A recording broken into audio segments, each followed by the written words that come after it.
أعوذ بالله من الشيطان الرجيم بسم الله الرحمن الرحيم الحمد لله رب العالمين الصلاة والسلام على رسولنا محمد وعلى آله وأصحابه وأتباعه وسلم. Assalamu alaikum wa rahmatullah. This would be, I guess, the fourth week that we discussed Surah Al-Falaq.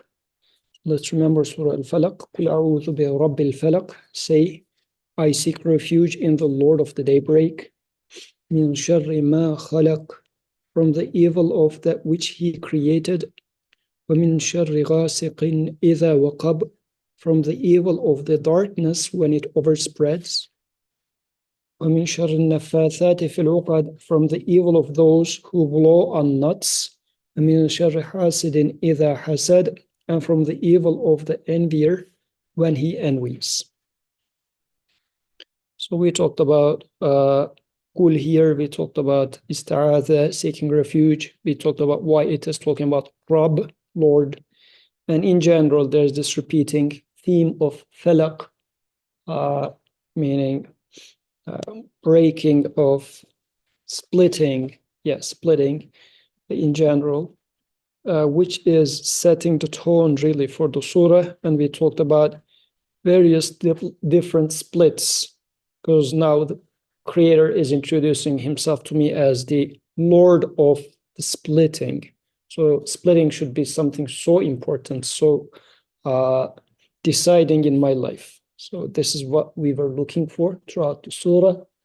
And we have seen examples of different splits. Quran mentions 3 different examples. And then when مِنْ شَرِّ مَا خَلَقَ, we talked about evil of creation. So evil of the things that are created. When we were discussing this, we were thinking about what is evil. Is creation of evil evil? If not, where is evil? And we were mentioning that choices, like wrong choices, are being presented to us. Them being there is good. We choosing them is bad. Otherwise, for the purpose of humans' education, we are in need of those wrong options in front of us so that we can compare right options with wrong options. Then we understand what's right, what's wrong better. But choosing the wrong is wrong. Otherwise, creating the wrong answer or wrong choice is not wrong, is not evil. And then last week we were discussing وَمِنْ شَرِّ غَاسِقٍ إِذَا وَقَبَ, from the evil of darkness when it overspreads. We talked about which darkness is this talking about. Where is this darkness? Is it like the nighttime? Or is it some sort of a darkness within human? And as we were all going through these, the metaphor of a seed splitting open versus seed staying under the earth and rotting were the 2 metaphors that we can look for. And any of the potentialities within you also applies in the same way. So human is created with different potentialities. And I can make proper dua, meaning taking proper position, asking for my Creator, so that this potentiality that is put in me is made into a tree. Alternatively, I can choose to rot that potentiality within me. And every human being is given life with different potentialities. But do I take the proper attitude towards those potentialities so that it becomes a tree in afterlife? So I'm not just talking about turning a potentiality into a reality in the sense of you have a potentiality of becoming a good piano player, so become a pianist. I mean, after I die, or that being a pianist doesn't go beyond grave. So the real thing of turning that potentiality of playing piano to becoming a pianist is, how can I see something beyond grave with this playing piano? Like, you can become a perfect pianist and then start hearing the tunes, or as if observe the creation as notes are being perfectly hit by the one. Like the whole creation could become like a music for you. And then you can say that, oh, the creator of this universe is a perfect pianist, and he is always hitting the perfect notes. This could be a way that your potentiality of playing piano could be converted into an eternal tree. Otherwise, if I just become a super famous pianist and I don't see that aspect of why that quality is given to me, then I die with my skill, and it rots under the soil. So this is why that darkness is overspreading, meaning do I choose to get rot under that soil, or a potentiality becomes a reality. And then we talked about وَمِنْ شَرِّ النَّفَّاثَاتِ فِي الْعُقَدِ, from the evil of those who blow on knots. That was like this uqad here are the knots. And when we were talking about that, different knots in human, we talked about these knots as, let's put it as maybe as a replacement word, complexes. So you feel like Sultan is studying math, and let's say I am studying something less smart. And I feel like Sultan is valuable because he is studying mathematics. Therefore, since I'm not studying mathematics, and let's say I am in some sort of a soft sciences, and then I feel like, oh, I am lesser, he is more. This becomes like an inferiority complex on me. And we were talking about what is the justification for that. Is this a real thing? Because if this complex exists on me, then once it's blown on, somebody can come and blow it up, and it would become evil. Irkan could come and then say that, look, you're studying those soft sciences. Do you really think it's useful? Or then maybe abuse that aspect of me. And that was one of the uqda, like the knots in us. And in detail, we talked about the problem with this complexes is I give value to things, although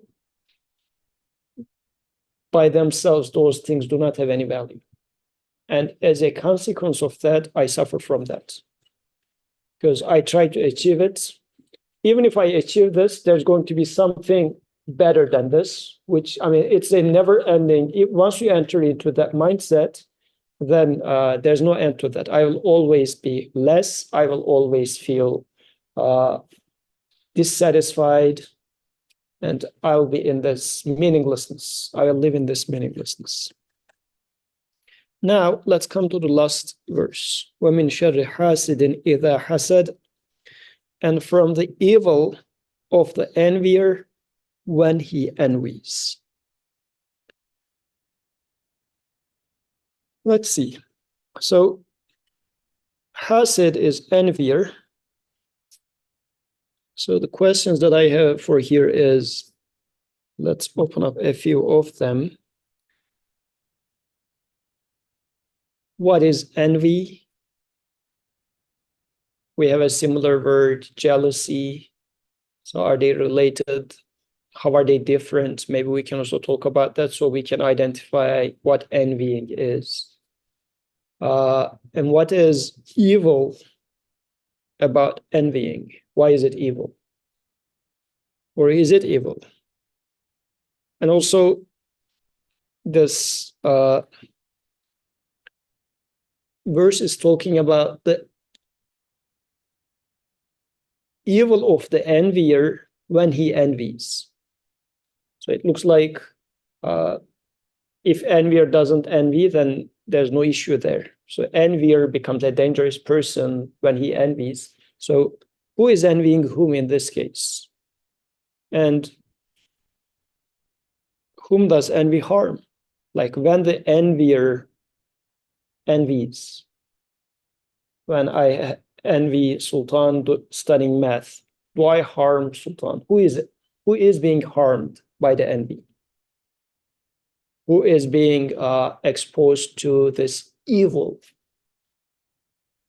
And many more questions. Since I put enough of them, I will have more, but let's hear what you have to say about envy. We can start from the beginning.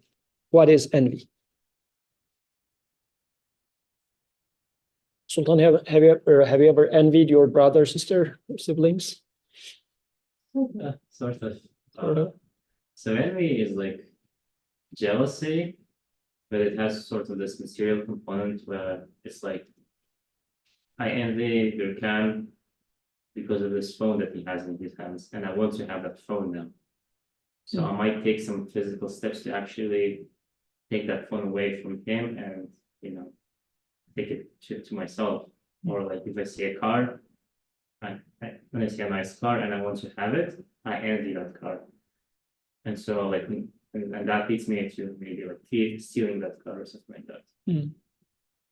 So jealousy is like a feeling to me, but the envy is like, it's not just a feeling, it's like actually it wants me to do some sort of action as well.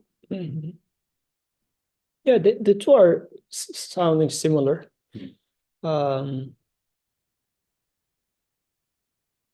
Yeah. What do you think? Envy.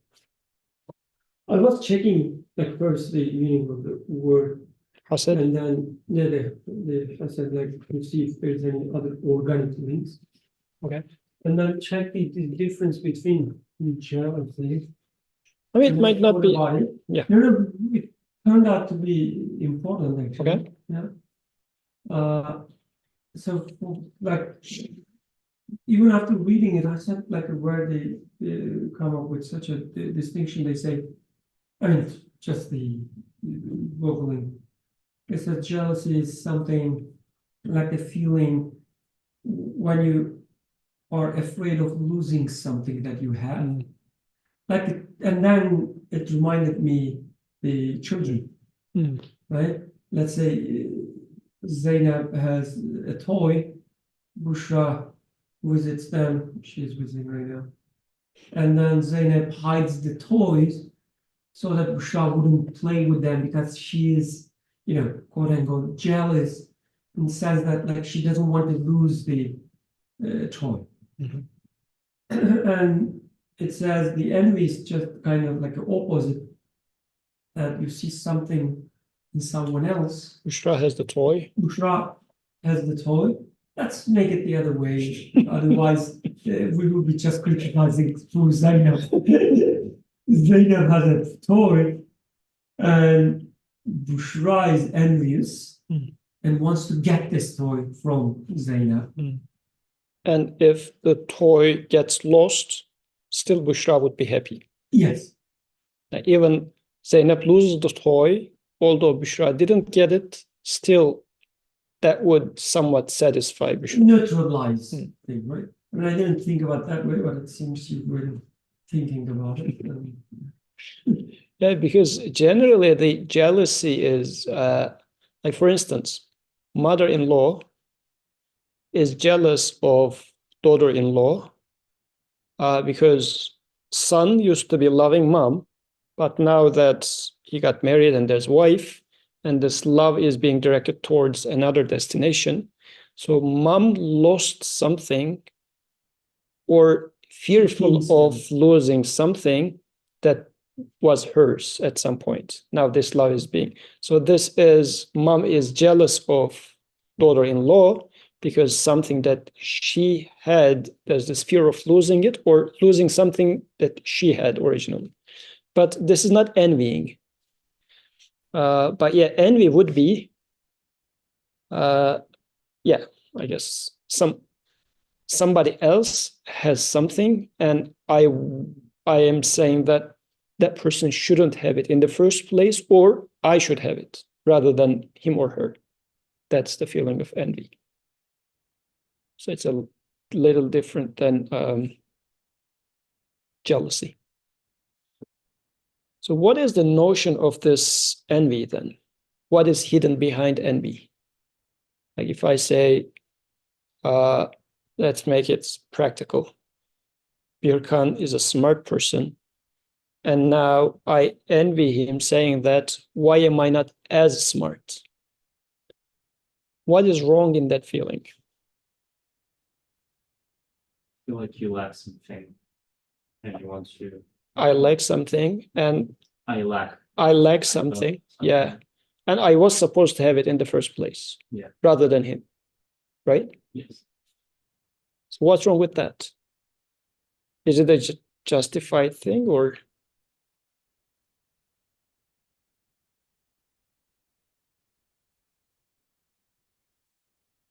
I inherently deserve it, right? And I am having this feeling that the one who gave this wisdom to him did it wrong.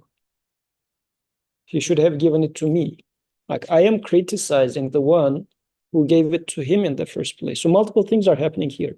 The first one is I feel like I deserved it more than him. Still, I am criticizing the wisdom of the one who gave it to him, not to me. I am feeling entitled as if I was owed it.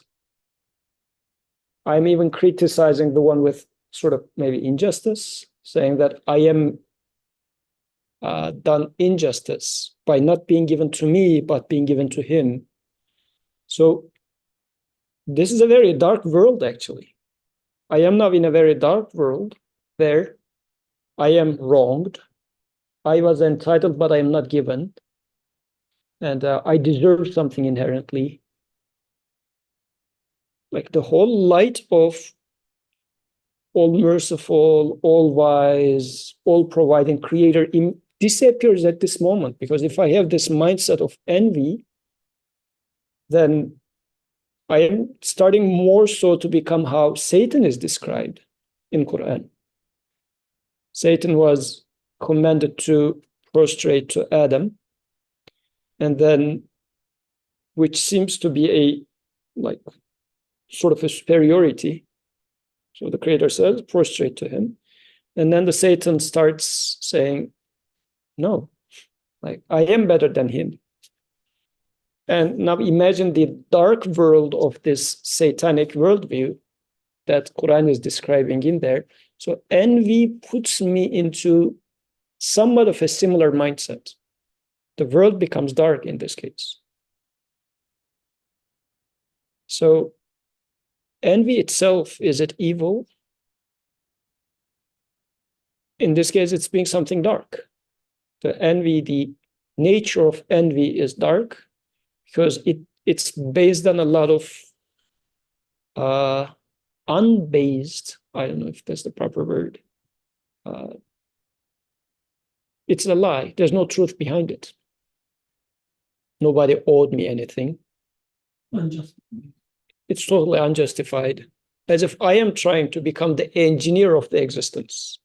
I should have designed, like in my head, this is where the wisdom should be given to me, not to him. Like I am engineering a new existence, a new reality in which I am at the heart and center of everything, and I am designing everything around myself. I am forgetting my role in this existence. I am here to learn. I am not here to create. I do not create. I do not design. I am the recipient. I am not the giver. I'm not the maker. So envy in this case is really mixing up who I am in here, what's my role in here, and how the creator is creating in this existence. There are comments. Okay. Okay. Sarar says, not agreeing with Allah's distribution is envy. Some Sufi saint whose name I can't remember. Okay. Said this. But yeah, mashallah, I mean, this is, I agree with that. Like, Dua says, you also think that person owns what he has and it isn't a gift given to him. So you're feeling if he can get there, why can't I? Yeah. So if I envy that person having the thing, another way to think it is the person got there either by himself If I were to say that God gave it, I'm criticizing the creator. If not, I am just saying that he get there somehow, I should get there. So now I am finding myself in a world where I will get things with my own power by putting my own effort. It puts me into another type of a never-ending deadlock cycle where I am dying, I'm getting old day by day. Still, I feel like, no, I am strong and I'm able. So, when then we say, وَمِنْ شَرِّ حَاسِدٍ إِذَا حَسَدَ. So, who is envying whom? Whom does envy harm? Like, let me then paraphrase the question as follows. If I envy Birkan, how much does my envy harm Birkan?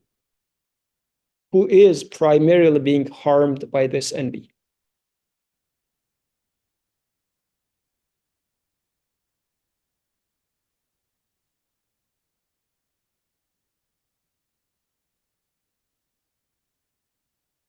Nobody here envies anything. We have no experience. No experience? Okay.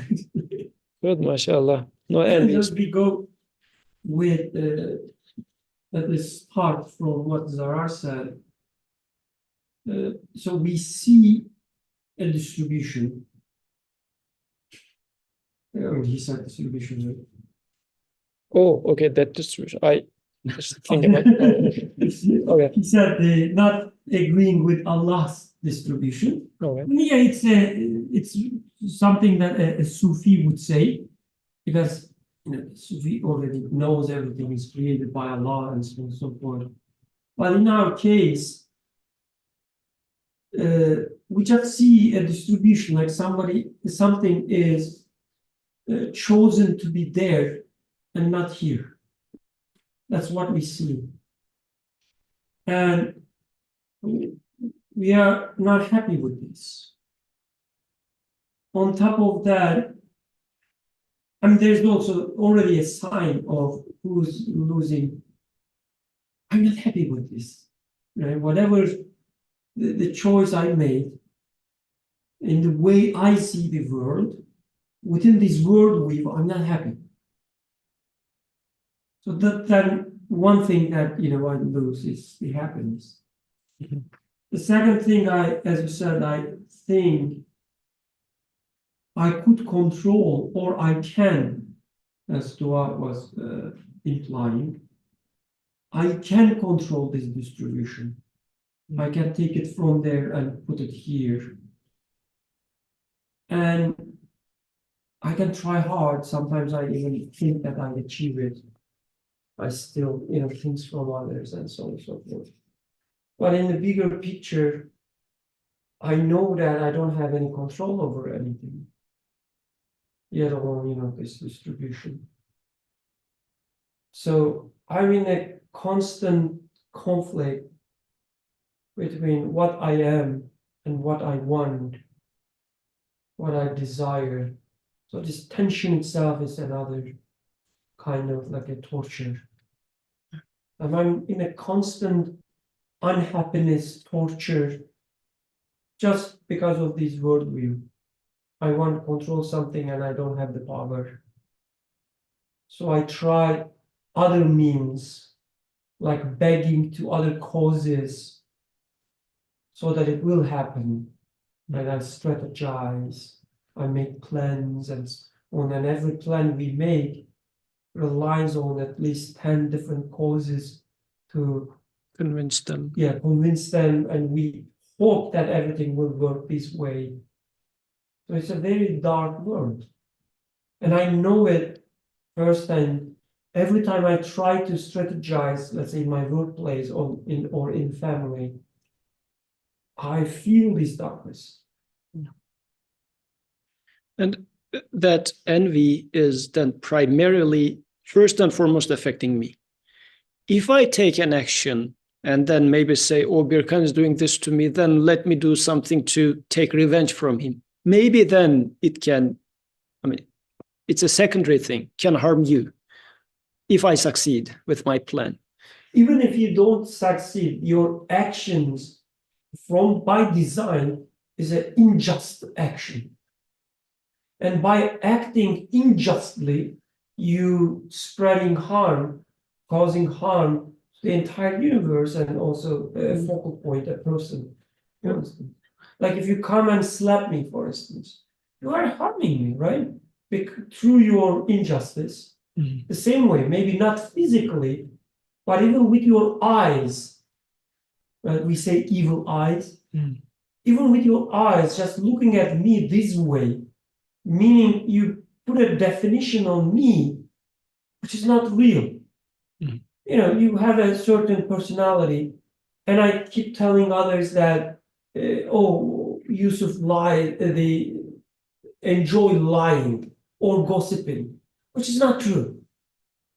And you will be harmed by just, knowing it. And forget about what other people think about you. It's a lie about you. The same thing if I look at you in a way that you earn everything you had, you can control what you have in your hands and so on.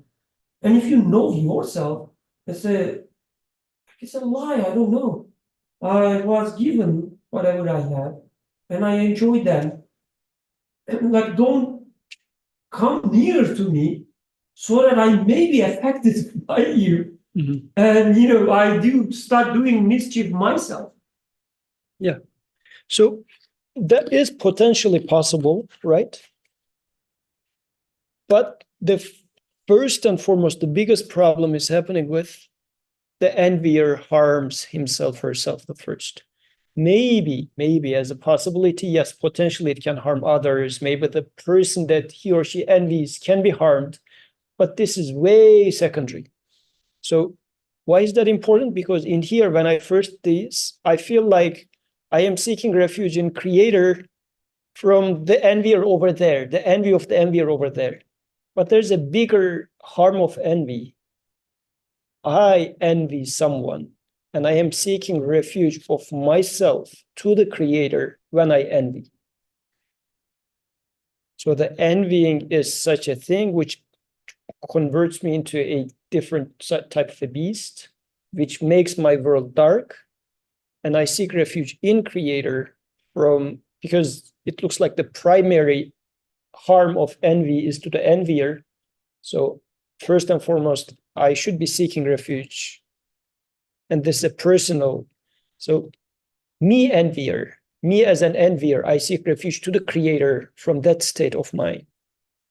And actually, we can backtrack the whole surah, reading it as such too. Me being the envier, me being the one who blows on nuts, me being in the darkness, me being within the evil of the creation. Taking me at the center of all these evils and then read it as such, rather than looking at these evils as something at the outside world. There was a hand. Zarar, was it your hand? Was Zari? Okay, It was Zari. me. I think you kind of answered sort of my question slash, like, I guess comments that I was going to make, but I guess I'm still a bit confused because I feel like when we sort of learn this surah, it's like it's emphasized as a protection for us against the envy of others. So I know you just said like that's kind of a secondary um thing, but I guess I still kind of wanted to still address that because I think that's like the primary way like I learned this is like you recite this surah to like protect yourself.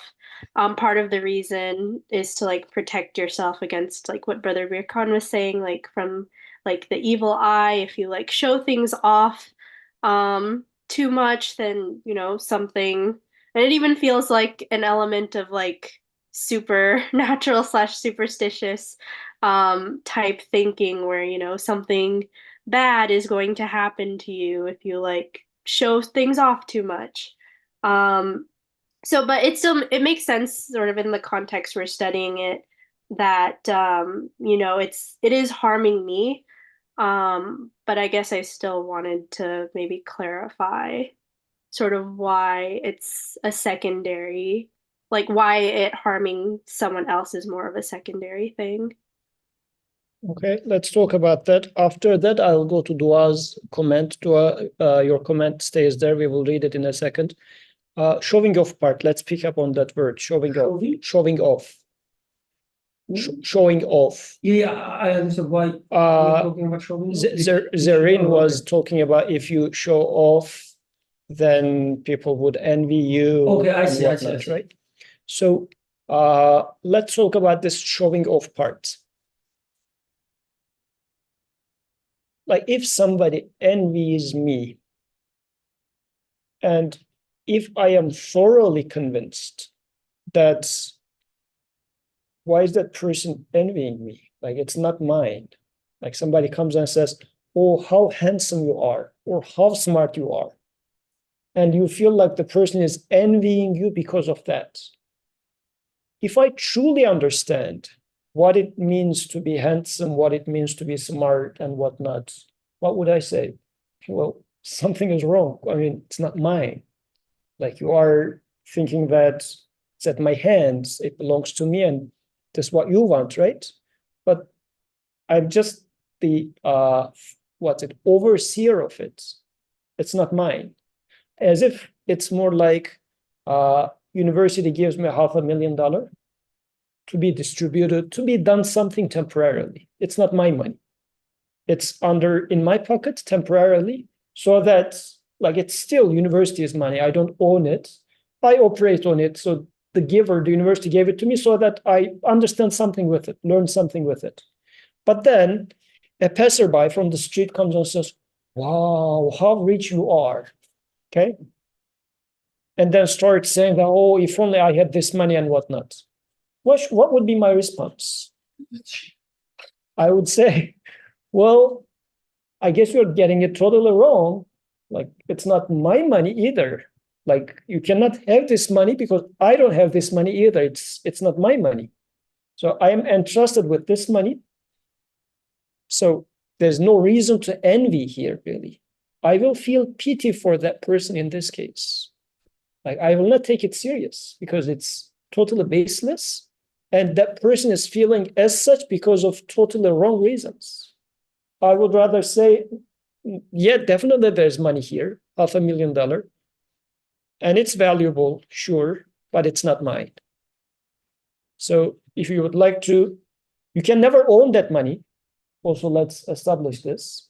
But if you would like to foresee that amount of money, yeah, let's ask from the university together so that university is going to give you another $500,000 so that we can work with this money the way I am supposed to be working. And there's responsibility with that, of course. Like it's university's money. I cannot buy a Ferrari for myself with this $500,000. I mean, don't get it wrong.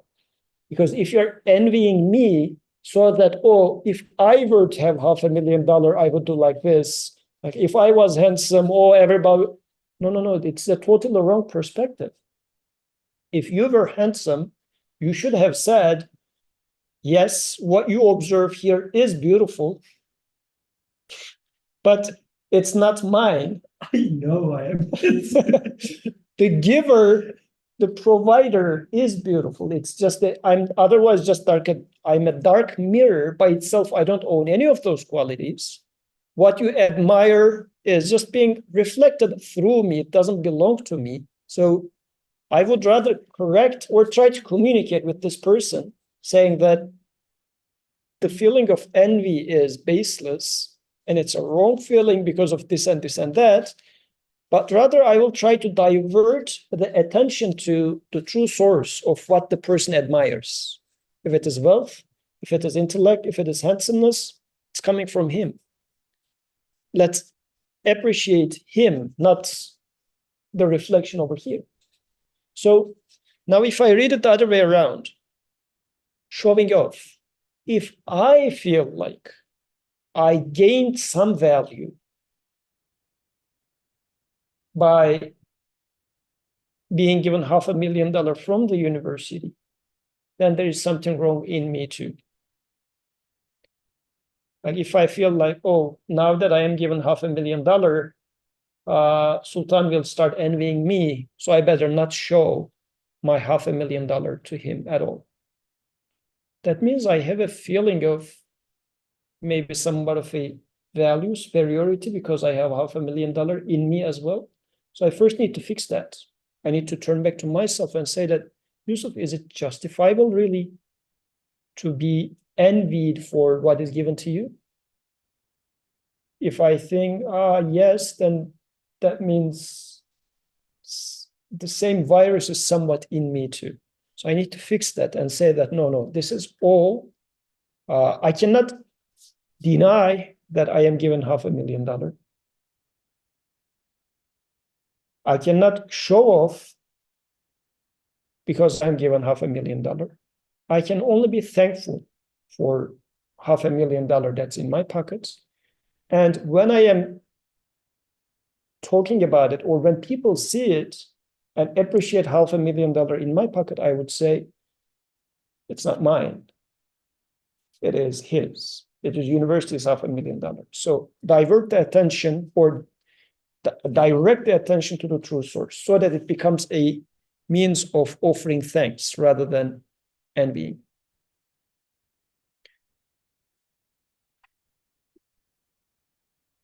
I don't know if this was an answer, Zarin. So just think about it for a few seconds. When I'm reading Dua's comment, then we can get back to you to get your opinion. Dua is saying that looking at envy in the story of Adam, there was envy in Satan, but wasn't envy also why Adam ate that fruit? Because he envied a version of himself that was living forever. So it's almost like that envy becomes a whisper, Dua says. Okay. Envy. Yeah, a version of Adam which is eternal, and he wants to achieve this, feels the lack of it, and goes after it. So I think it fits. It sounds correct. There might be some minute details here and there, but comment again. But I think what Dua says also.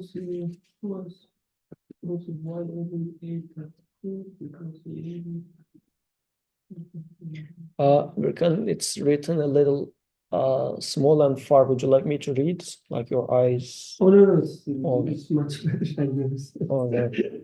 For sure. I don't know, it's just old age and whatnot. Okay, I see. You are given old age, and I do not envy that. MashaAllah, it's very. When did you start using glasses? High school. But as a sign of wisdom. Yes, Sister Nuran, please go ahead. Assalamu alaikum. So, discussing envy reminds me that we value envy so much. I don't know if this is the case in all Muslim countries, but in my country, I think we in our culture we think about it more than needed, and I attribute that to weakness that people are generally. I mean, in terms of science and advance are weak, so they are attributing many failures to the envy story, and I think that usually envy is from the person himself to his own, like you just said, Yusuf, like to his own blessings. Because I've seen through life, many people are giving their ibtila or their test in life in the things that they value the most in their life. Like, for example, if you love one of your sons, for example, more than the others or more than anything in life, it could be that you tested in him for or any other example, like if you love your money or your wisdom or your physical fitness or whatever. more than any other thing, in more than any other blessings that you have, to the degree that you worship this blessing, or you feel that this blessing is sort of you envy it. It's you before anyone else. But in terms of how should we deal with each other in to prevent envy, I mean, I think that showing off is wrong and is dangerous, and it is happening these days more than any other time because of the social media and stuff. So the story of Sayyidina Yaqub, where he told his son, don't enter from the same door. Allah said that we gave him signs, and by this signs he knows that if all his sons come from one door, this is wrong. So, and yet, what was to happen or what is meant to happen will happen anyway, whether they enter from one door or from multiple doors.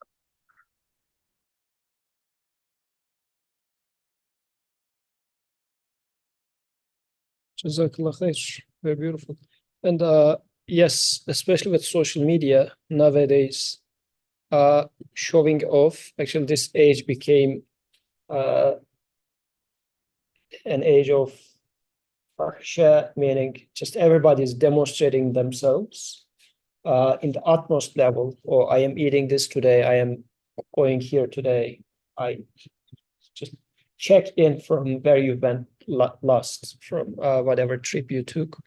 So what is the need for doing that? I feel like, oh, this is a value that is now on me. And actually, this is a different way of showing my envy in the first place. Because if I envy when somebody else has something, then when I have something, I would like to compensate for this lacking feeling in me by saying that, look, I have this more than you guys. And then by sharing it, I am as if trying to extinguish the fire that's burning in me, the fire of envy in me. By showing off, I am trying to extinguish that fire. It's a sign. Showing off is a sign of the envy burning inside. If I knew that the $500,000 in my example with that check the university put in my pocket is not mine, I will neither show off nor hide, or I would just say, I mean, this is what it is. It is given to me and trusted to me, and I work with it, no more, no less. But if I am showing off with this $500,000, then that means I feel like having such things loads value to me, makes me more meaningful, makes me more existing, more in all senses. Then that means there's this, still going back to the nuts in the previous verse, I have this inferiority complex in me, which feels like, no, I need to be completed by gaining more. And this not being untied leads to envy. So, and this envy burns me. So the envy burns envier more than the one that's being envied. So the harm or the evil of envy is first and foremost in much more, like multiple orders of magnitude more, affects the envier himself or herself, rather than the one who is envied. Going back to Zerrin's comment. So, of course, I don't know how Yusuf, thought about it and so on, but I think we shouldn't take this, the envier harms himself or herself most as an alternative or replacing the common use of, or the common understanding of these ayahs that Zarin mentioned as a protection from other things. I think it's rely on some reliable narrations from Prophet. But we also shouldn't forget that Prophet would know better than us, much better than us, that everything in life is designed and following a knowledge, following an ilm, a wisdom of the Creator, and nothing out of his hands. There's no such thing as glitch in the system, in the creation. So a prophet wouldn't suggest, reciting these ayahs so that just in case something out of control in the creation and would attack us, and we would use these, the ayahs as a shield, as a protection from this attack. And then God would tell us, oh, I'm glad you used this ayah. I was looking at it somewhere else, as if. So we should understand that when prophet or any, let's say, scholar, reasonable scholar, suggests such an ayah for protection, it should be more for maybe constructing a worldview for us. And what I mean with this, we do have fears. But I do fear, at least myself, genuinely fear harms from other people or other things. I have this fear created in me. I don't want something bad happens to me and so on. When I narrate or recite these ayahs, which starts with A'udhu, right? I'm seeking refuge from someone. So I already relocated myself that I'm a fearful person. I need protection, and protection is not here in me. So I need someone to protect me. I need someone to protect me from all this darkness in my life. I don't want to fall into it. I don't want to live in a world that everybody attacking each other, fighting for force and so on. I don't want to see the world in this way. And this ayah comes and saves me when I start reciting it, when I acknowledge that I need protection from whom? From the creator of this universe. Actually, Zarar was asking that question. Now it makes sense. In the sense of two sons of Adam alayhi salam. Their story is being mentioned in the Quran. One of them envies the other. And the backstory that they give is both of them are offering their offerings from one that's accepted, from the other it's not accepted. And Qabil, the one from whom it's not accepted, is becoming envious of the other one from whom the offering is accepted. And then when he confronts his brother to kill him, Zarar's question was about that part. Qabil says, even if you were to attack me, Zarar can pull up the verse and maybe put it here. I will not, how do I say, push back or something like this. If we pull up the verse, it's going to be better. Zarar, this was your question, so it's up on you to pull up the verse. So Zarar's question was that how should we react to such cases? Somebody's trying to harm me. Shall I just, like Habil did, I'm going to be mute and do nothing towards them?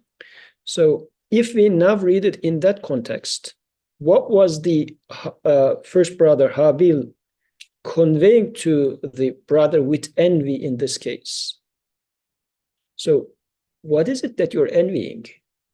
Especially if we think about it, what's being envied here is even more absurd. I don't know if it's even more absurd. Let's take it this way. You are making prayer. I make prayer.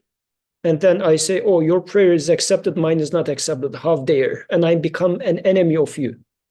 Like the outcome, the benefit of prayer is not something this worldly, right? As if I am envying you for something that's in the afterlife. Like what sort of an envying is that? It's totally nonsense. Even if it was like you prayed, there are 2 golds here, I prayed 1 gold, just happened to appear. It's a worldly thing. Maybe I can start having a fight about this, right? But we are talking about afterlife. Like everything is like absolute creator, infinite paradise. Like what sort of a competition I am talking about for the afterlife when it comes to envies? So in that story, that's what's being envied about. And yes, Zara pulled up the verse, inshallah. Yeah. Okay, let's read the verse. Relate to them in truth, O Prophet, the story of Adam's 2 sons, how each offered a sacrifice. One's offering was accepted while the other's was not. So he threatened his brother, I'll kill you. His brother replied, Allah only accepts the offering of the sincerely devout. If you raise your hand to kill me, I will not raise mine to kill you because I fear Allah, the Lord of all worlds. I want to let you bear your sin against me along with your other sins.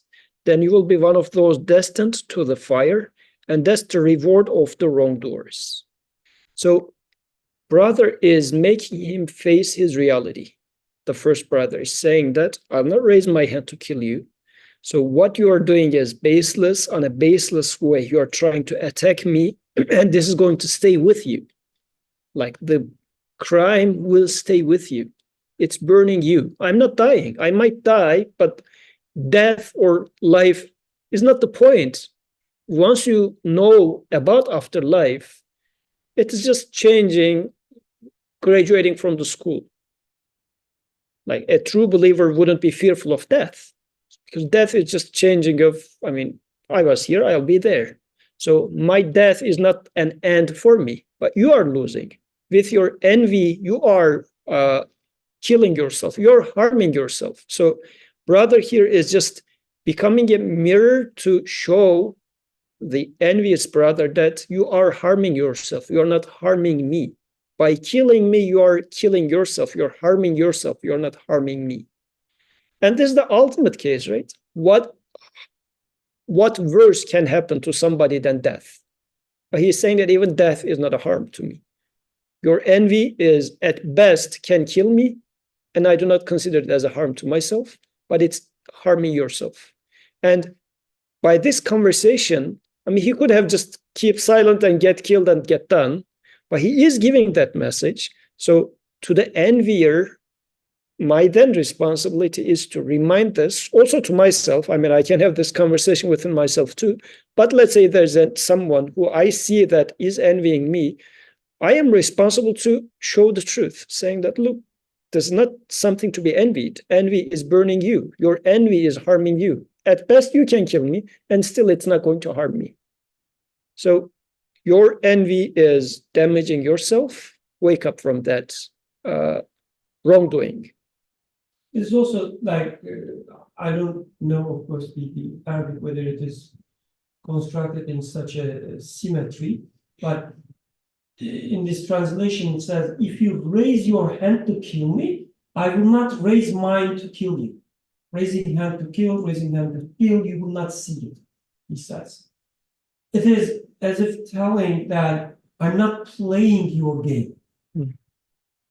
I'm not this kind. It's not, I mean, you can read it in different ways. You can say that you have to be pacifist and so on and so forth. Doesn't matter. But to me, it's telling you, whatever you do it. If you want to protect yourself, but not the same way. Not as part of the same game. Right? This is what we are usually offered, suggested. Like when I have a problem at workplace, for instance, the people I trust, let's say my boss and so on, would suggest me alternative strategies to overcome this problem. And I always have, like, I find myself thinking that no, I'm not playing this game. It's not that, I'm naive and let them, harm me and so on and so on. No, I say, I know a better way. I will ask it from the Creator in a way that He is pleased. So going back to, the way you were tying back, our discussion is when we use these ayahs, this surah for protection, it's just to remind us that we need protection. And only one who can help us is the Al-Falaq. So only one who can help us is the Rabb of Falaq. Splitting. Yes. No one else. And then reminding us all these darknesses that we are afraid of. I don't want to share in those being like a created. I don't want to see evil in created things. Oh, Creator, give me a better understanding so that I will not see these evil things. Yeah. And yes, inshallah, we should also then backtrack all the verses to see with this perspective now how splitter applies to them, how it applies over me, just so that we will wrap it up all. So, yeah, these were the two other questions. Do I need to seek refuge in God from the envy of the envier? Why and how? Why seek refuge from envier when he envies, but not from envier in general? So I guess for the last one, at least, it looks like envier is a state that you're in. Like, it's not that a person is envier, like this is the type of that person, but that title, when it sits upon me, if I take it for personally, for example, then it brings in a calamitous, very dark world to me. If I can just shake and throw it off me, then the evil disappears from me. So that behavior is what makes this darkness evil to sit on top of me. So, which should also mean that, like,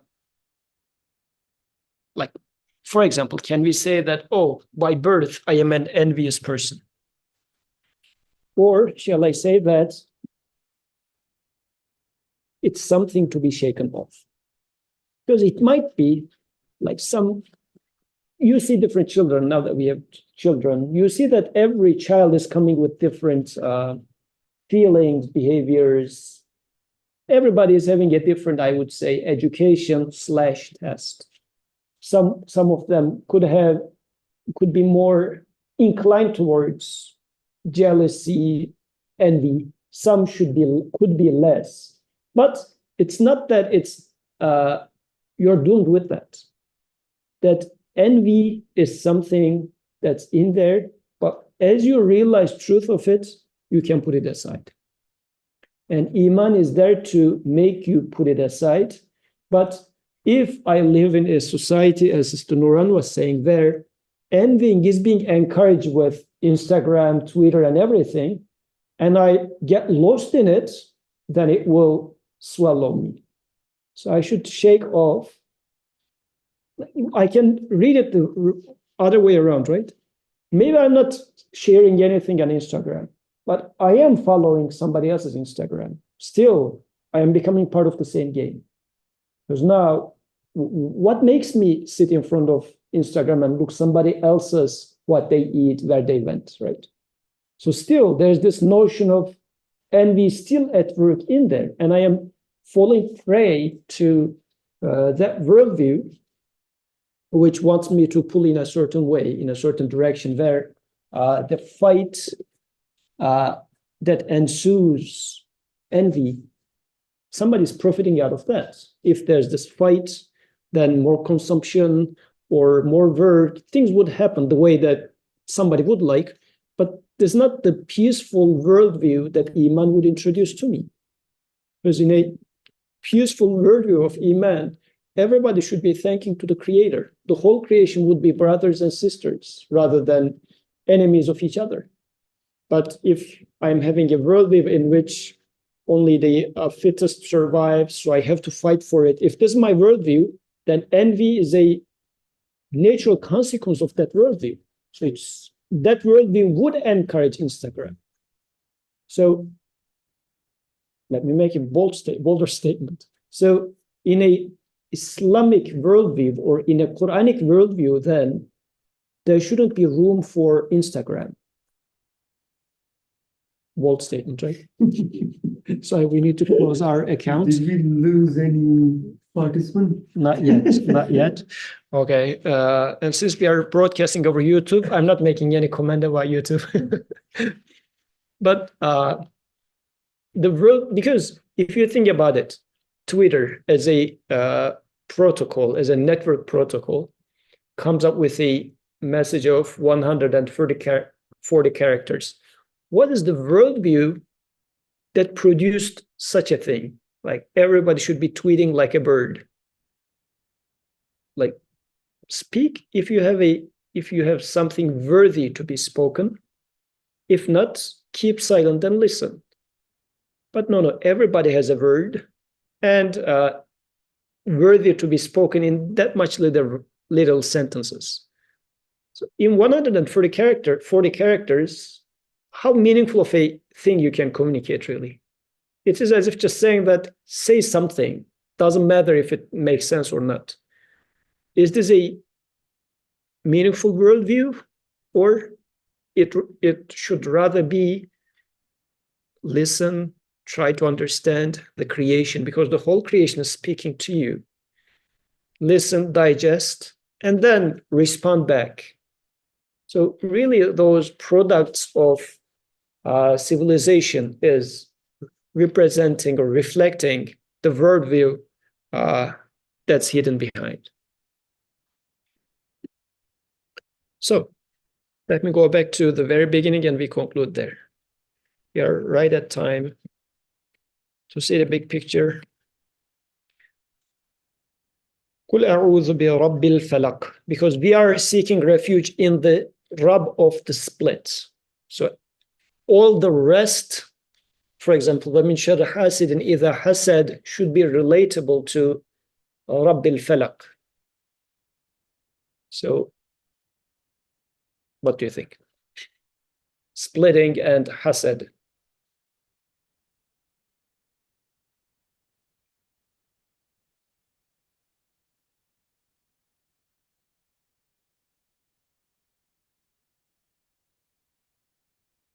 If I take human now as the seed with all the potentialities in human, like the seed of a plant have a nut in it, a DNA, a lot of potentialities, and once it stays under the earth, it will split, a plant will come out of it, many potentialities will get into a reality, right?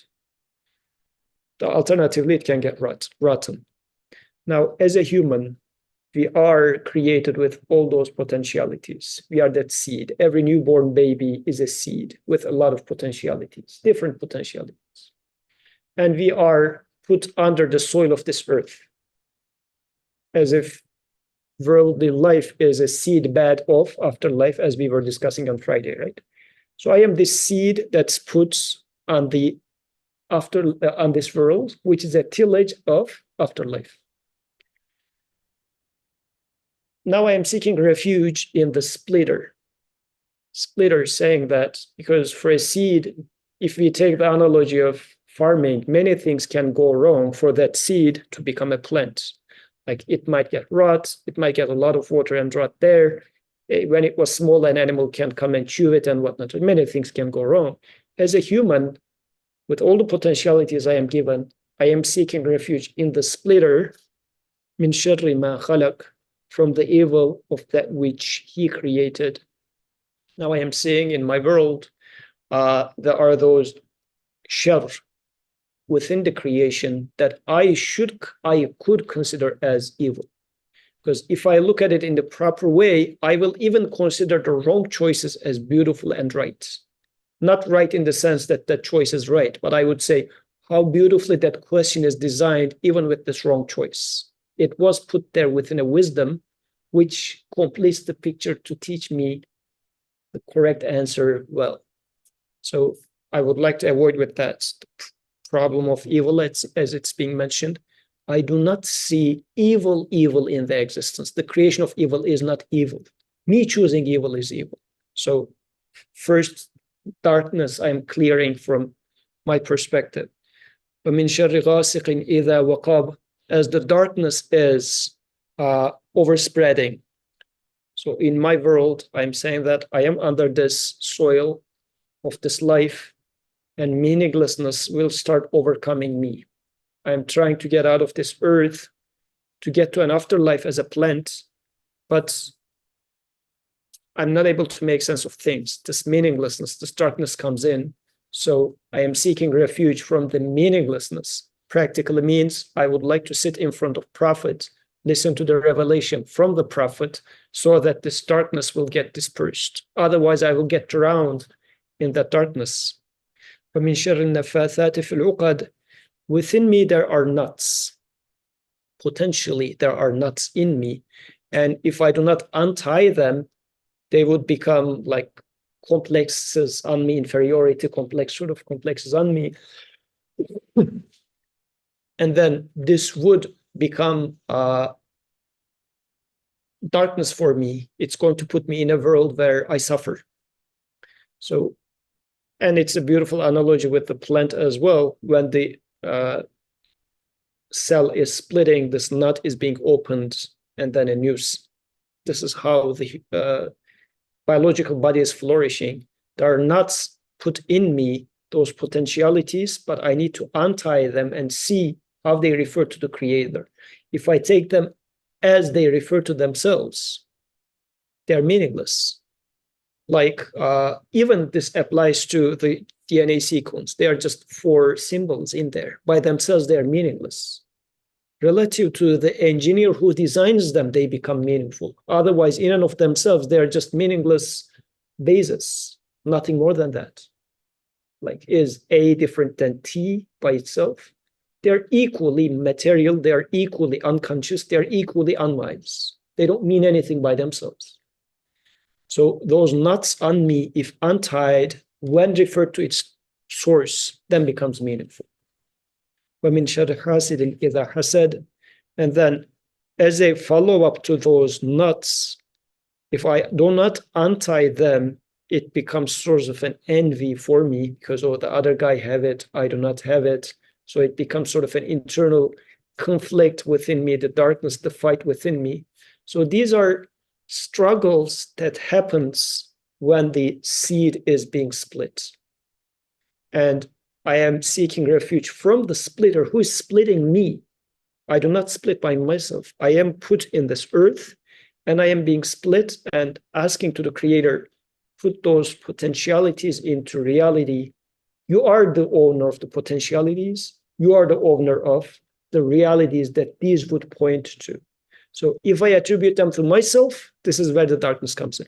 So I seek refuge in you from the evil or from the potential locations that I can mess up with. So I am seeking refuge in you, or the one who splits and opens up all those potentialities. Open me up properly. Do not make me rot in this worldly life. I am in need of an eternal life. I would like to become a plant in the afterlife. So in this sense, really seeking refuge in the splitter becomes meaningful as I see myself as this seed, and He is the one who makes me grow. I do not grow by myself. Any comments, questions as we conclude? Even if we read, let's say, the ayahs 2, 3, 4, 5, very traditionally, it depicts a picture that things can be, you know, very harmful, dark, scary, and so on. And we do sometimes have such an understanding of the world. Like we think some other people are trying to harm us and so on. I guess what happened, the important thing is when we see such a world, and when we seek refuge, the key here I think is the auzu, which is like a seeking refuge, that whatever we see out there, it is created by the same creator. It's like, Yusuf doing something bad, creating a bad thing in front of me, doing a bad thing in front of me, and then I seek refuge to Yusuf. When I think it this way, it doesn't make sense. But when I seek refuge from someone to someone or in someone who can control all these things, who created all these things, I kind of realize that, oh yeah, he put this feeling in me, the fear, so that I would seek refuge in him. Because when I seek refuge in him, I find the actual peace that I want. Not just, being saved from this darkness I see out there, but something I was deprived of. I deprived myself of by losing myself in this world. Creator creates this darkness in front of me, the harmful things. And then I remember my reality, the weakness, and I seek refuge in him. And I say, Alhamdulillah, he called me back to himself by creating this darkness in front of me. Alhamdulillah. سبحانك لا علم لنا إلا ما علمتنا إنك أنت العليم الحكيم.